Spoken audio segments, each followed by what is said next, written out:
രാംപൂർ എന്ന സ്ഥലത്ത് പൂജ എന്നൊരു ഗർഭിണി ഓട്ടോ ഓടിച്ച് ജീവിച്ചുകൊണ്ടിരുന്നു. കുറച്ചു ദിവസങ്ങൾക്ക് മുന്നാണ് അവരുടെ ഭർത്താവ് ഒരു ആപത്തിൽ മരിച്ചത്.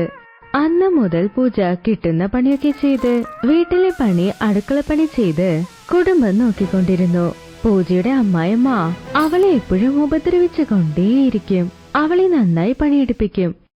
പൂജ ദുർഗാദേവിയുടെ പരമഭക്ത. ദിവസം തെറ്റാതെ പ്രാർത്ഥിച്ച് അതിനുശേഷമേ ജോലിക്ക് പോകുള്ളൂ. പൂജ ദിവസം രാവിലെ റെയിൽവേ സ്റ്റേഷനിൽ ചെന്ന് അവിടെയുള്ള സവാരി കയറ്റി അവർക്ക് ഇറങ്ങേണ്ട സ്ഥലത്ത് കൊണ്ടാക്കും.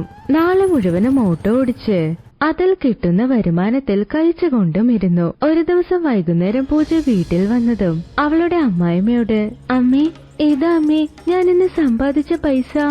ഇത്രയുള്ളൂ? ഇന്ന് നീ കുറവായാണല്ലോ സമ്പാദിച്ചത്. അതെ അമ്മേ, ഇന്ന് അധികം സവാരി വന്നില്ല, കുറവായാണ് വന്നതും. എന്നെ എന്താ പ്രാന്തി എന്നാണോ നീ കരുതിയേ?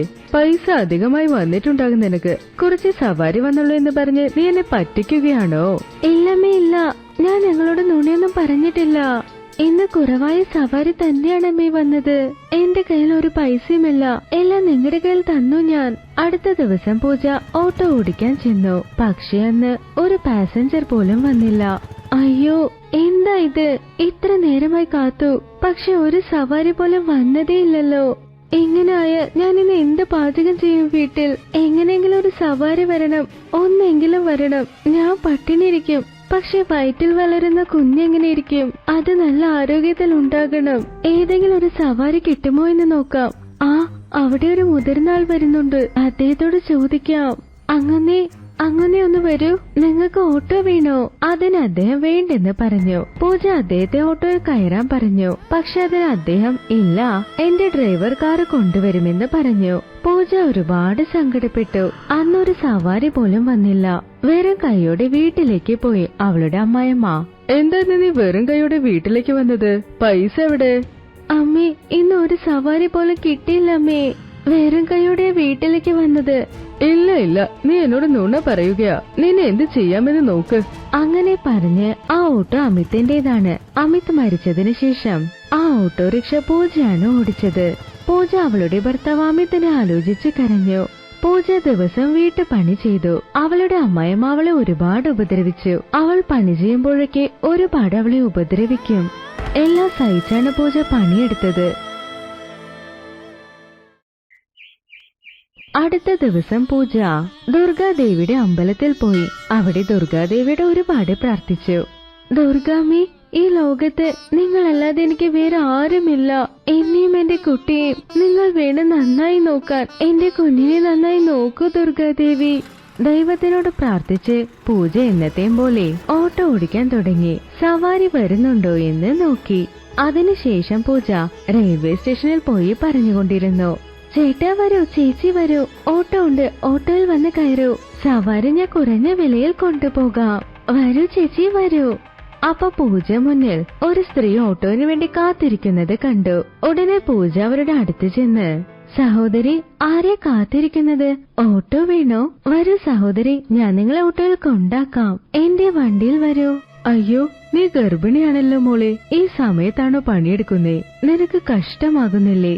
എന്ത് ചെയ്യാനാ സഹോദരി, ഞാൻ പാവപ്പെട്ടവളാ. ഞാൻ സമ്പാദിച്ചാലേ എന്റെ കുടുംബം ജീവിക്കാനും കഴിയൂ.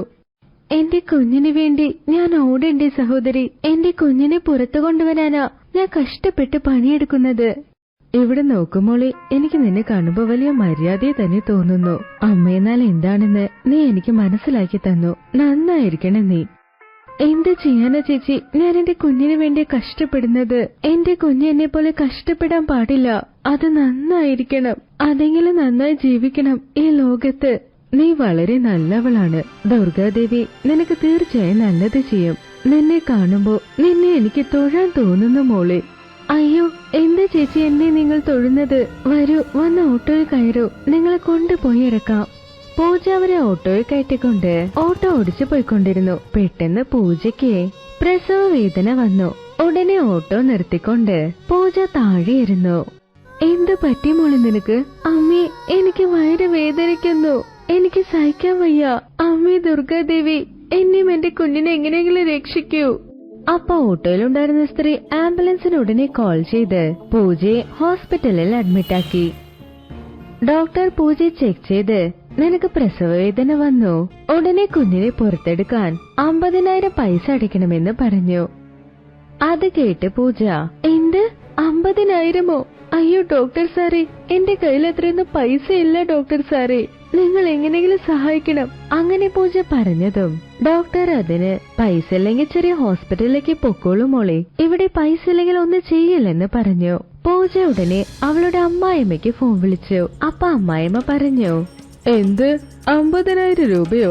50,000-ന് ഞാൻ എവിടെ പോകും? അത്ര പൈസ എന്റെ കയ്യിലില്ല. ആദ്യം നീ ഫോൺ വെക്ക്. പൈസ ഇല്ലെങ്കിൽ എന്തിനാ ഹോസ്പിറ്റലിൽ പോയത്? ആദ്യം നീ ഫോൺ വെക്ക്. അങ്ങനെ അമ്മായിമ്മ പെട്ടെന്ന് ഫോൺ കട്ട് ചെയ്തു. പൂജയെ കാണാൻ ഹോസ്പിറ്റലിൽ പോലും പോയില്ല. അപ്പൊ പൂജയുടെ ഓട്ടോയിൽ വന്ന സ്ത്രീ അവിടേക്ക് വന്നു. അയ്യോ, ഞാൻ നിന്നെ ഹോസ്പിറ്റലിലല്ലേ അഡ്മിറ്റ് ആക്കിയത്. നീ എന്താ പുറത്തിരിക്കുന്നേ? എന്താ ഇവിടെ ഇരിക്കുന്നേ? ഞാൻ എന്ത് ചെയ്യാനമ്മേ? ഹോസ്പിറ്റലിൽ അടയ്ക്കാൻ എന്റെ കയ്യിൽ അത്ര പൈസയില്ല. അതുകൊണ്ട് അവർ പുറത്താക്കിയത്. വേദനയോടെ ഇരിക്കുന്നു ഞാൻ. നീ ഒന്നുകൊണ്ട് പേടിക്കണ്ട, അടുത്ത ദുർഗാദേവിയുടെ അമ്പലമുണ്ട്, അവിടേക്ക് പോകാൻ വാ. പൂജ പെൺകുട്ടിയോടൊപ്പം ദുർഗാദേവിയുടെ അമ്പലത്തിലെത്തി. ദുർഗാദേവിയുടെ അമ്പലത്തിൽ പൂജയ്ക്ക് പ്രസവം നടന്ന് അവൾക്കൊരു കുഞ്ഞും ജനിച്ചു. ദുർഗാമ്മേ, വളരെ നന്ദി. പൂജ, ദുർഗാദേവി അവരുടെ ഭക്തരെ കൈവിടില്ല, അവർ നമ്മളെ രക്ഷിക്കും. ഞാൻ എന്റെ പേര് പറഞ്ഞില്ലല്ലോ. എങ്ങനെ നിങ്ങൾക്ക് എന്റെ പേരറിയാം? നിങ്ങൾ സാക്ഷാത് ദുർഗാദേവിയെ പോലെ വന്ന് എന്നെ രക്ഷിച്ചു. നിങ്ങൾ ആരാ സഹോദരി? അപ്പൊ പെട്ടെന്ന് ആ സ്ഥലത്ത് ഒരു വെളിച്ചം വന്നു. ആ സ്ത്രീ ദുർഗാദേവിയായി മാറി പൂജയ്ക്ക് ദർശനം നൽകി. ആഹാ, നിങ്ങളാണ് ദുർഗാദേവി. അമ്മേ, എനിക്ക് വേണ്ടി നിങ്ങൾ നേരിട്ട് വന്ന് സഹായിച്ചെന്നോ? അതെ പൂജ, നിന്റെ ഭക്തി കണ്ട് ഞാൻ തന്നെ നിന്നെ സഹായിക്കാൻ വന്നതാണ്. നിന്റെ ഭക്തി വളരെ നല്ല ഭക്തിയാണ്. നിന്റെ മനസ്സ് വളരെ പരിശുദ്ധമായ മനസ്സ്. നിന്നെ സഹായിക്കാൻ ഞാൻ തന്നെ വന്നു. നിന്റെ കുഞ്ഞ് വലിയ ആളായി വരും. നിനക്കിനി ഒരു ശല്യവും ഉണ്ടാകില്ല. നിന്നെ ശല്യപ്പെടുത്തുന്നവർക്ക് തീർച്ചയായും ശിക്ഷയും ലഭിക്കും. നീ വളരെ നന്നായി ജീവിക്കും. നിന്റെ കുടുംബം സമ്പത്തോടെ മാറും. തഥാസ്തു. അങ്ങനെ പറഞ്ഞ് ദുർഗാദേവി അപ്രത്യക്ഷമായി. പൂജയുടെ കണ്ണിൽ നിന്ന് ആനന്ദാശ്രുക്കൾ വന്നു. അവളുടെ ചെറിയ വീട് വലിയ ബംഗ്ലാവായി മാറി. പൂജ അവളുടെ കുട്ടിയെ വളരെ സന്തോഷമായി വളർത്തി. അതിനോടൊപ്പം കളിക്കുന്നത്, അതിനെ നന്നായി നോക്കുന്നതെന്ന് ദിവസങ്ങളും കഴിഞ്ഞു. പക്ഷെ പൂജ ഓട്ടോ മാത്രം വിട്ടില്ല, വീട്ടിൽ തന്നെ അലങ്കരിച്ചു വെച്ചു. അതെല്ലാം അറിഞ്ഞ പൂജയുടെ അമ്മായിയമ്മ ഒരുപാട് അത്യാഗ്രഹപ്പെട്ട് പൂജയെ കാണാൻ വന്നു. മോളെ പൂജയെ, എന്താ നീയെ എന്നെ കുടിലിൽ ഒറ്റയ്ക്കാക്കിയിട്ട് നീയോ കുഞ്ഞും ഇങ്ങനെ ഒറ്റയ്ക്ക് കഷ്ടപ്പെടുന്നോ? അമ്മേ, നിങ്ങളല്ലേ പറഞ്ഞത് ഞാനും എന്റെ കുഞ്ഞു വീട്ടിൽ വരാനേ പാടില്ലെന്ന്? നിങ്ങൾക്ക് ഞങ്ങൾക്കും ഒരു ബന്ധവുമില്ല എന്ന് ഇപ്പൊ നിങ്ങൾ തന്നെ വന്ന് ചോദിക്കുന്നു. അയ്യോ, അങ്ങനെയൊന്നുമില്ല മോളെ. അന്ന് എന്തോ ഒരവസ്ഥയിൽ ഞാൻ പറഞ്ഞു പോയതാ. അങ്ങനെ ഒന്നുമില്ല. എന്നത്തെയും പോലെ ഒരുമിച്ച് ജീവിക്കാം, സന്തോഷമായിരിക്കാം മോളെ. ഓഹോ, ഞങ്ങളെ ഇപ്പോഴും നിങ്ങൾക്ക് ഓർമ്മയിൽ വന്നുള്ളൂ? അതൊന്നും വേണ്ട, ഞങ്ങൾ ഇവിടെ ഇരുന്നോളാം. അങ്ങനെ പൂജ പറഞ്ഞതും വീണ്ടും പൂജയുടെ അമ്മായിയമ്മ പഴയ അവസ്ഥയിലേക്ക് മാറി ബഹളം വെക്കാനും തുടങ്ങി. അയ്യോ, എന്താ ഇത്? എനിക്ക് എന്താ സംഭവിച്ചത്? അമ്മേ, ഞാൻ ആദ്യമേ നിങ്ങളോട് പറഞ്ഞതല്ലേ, എനിക്ക് പ്രശ്നമുണ്ടാക്കുന്നവരെ ദുർഗാദേവി ഒരു ശില്പമായി മാറ്റുമെന്ന്. 1 വർഷം വരെ നിങ്ങൾ ഈ ശിക്ഷ അനുഭവിക്കാൻ തന്നെ വേണം. തെറ്റ് ചെയ്തതല്ലേ, ഈ ശിക്ഷ നിങ്ങൾ അനുഭവിച്ചേ തീരൂ. പൂജ അങ്ങനെ പറഞ്ഞ് അവിടെ നിന്ന് പോയി. അതിനുശേഷം കമല അവരുടെ ശിക്ഷ അനുഭവിച്ചു. അവർക്കെല്ലാം കേൾക്കാൻ കഴിയും. കരച്ചിലും വന്നു. പക്ഷെ 1 വർഷം വരെ ആ ശിക്ഷ ഉണ്ടാകും. പൂജ അന്ന് മുതൽ അവളുടെ കുഞ്ഞിനോടൊപ്പം സന്തോഷമായി ജീവിച്ചു. ഓം ജയ് ദുർഗാ പരമേശ്വരി, ജയ കാളി, ഓം ജയ് ദുർഗെ, ജയ് ജയ് സർവജനമേ വസമായ സ്വാഹ.